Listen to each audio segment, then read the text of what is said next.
Yo, Abram rescues Lot. At the time when Amraphel was king of Shana, Arioch king of Elasar, Kedorlaomer king of Elam, and Tidal king of Goyim, these kings went to war against Bera king of Sodom, Bersha king of Gomorrah, Shinaba king of Admah, Shemeba king of Zeboim, and the king of Bela, that is Zoar. All these latter kings joined forces in the valley of Sedom, that is the Dead Sea Valley. For 12 years they had been subject to Kedorah, but in the 13th year they rebelled. In the 14th year Kedorlaomer and the kings allied with him went out and defeated the Rephates in Ashtaroth Karnaim, the Zuzite in Ham, the Emat in Shai, Kiriathim and the Horites in the hill country of Seir, as far as El Paran, near the desert. Then they turned back and went to Mishpeh, that is, and they conquered the whole territory of the Amalekites, as well as the Amorites who were living in Hazin Tamar. Then the king of Sodom, the king of Gomorrah, the king of Admah, the king of Zeboim, and the king of Bela, that is Zoar, marched out and drew up their battle lines in the valley of Siddim against Kedorlaomer king of Elam, Tidal king of Goyim, Amraphel king of Shana, and Arioch king of Elasar. 4 kings against 5. Now the valley of Siddim was full of tar pits, and when the kings of Sodom and Gomorrah fled, some of the men fell into them, and the rest fled to the hills.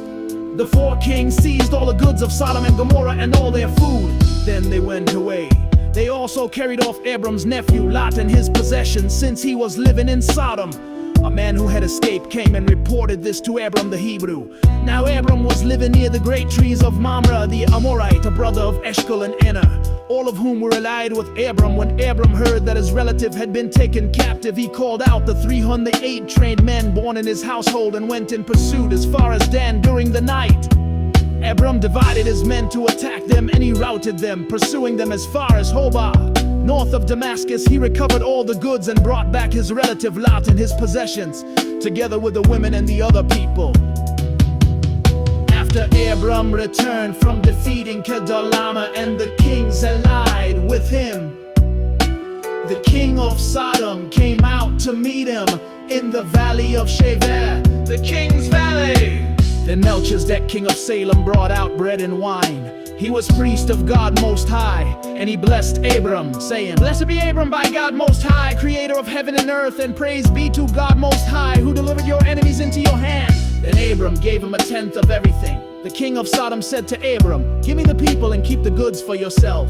But Abram said to the king of Sodom, "With raised hand I have sworn an oath to the Lord God Most High, creator of heaven and earth, that I will accept nothing belonging to you, not even a thread or the strap of a sandal, so that you will never be able to say, 'I made Abram rich.' I will accept nothing but what my men have eaten, and the share that belongs to the men who went with me to Aner, Eshcol, and Mamre. Let them have their share."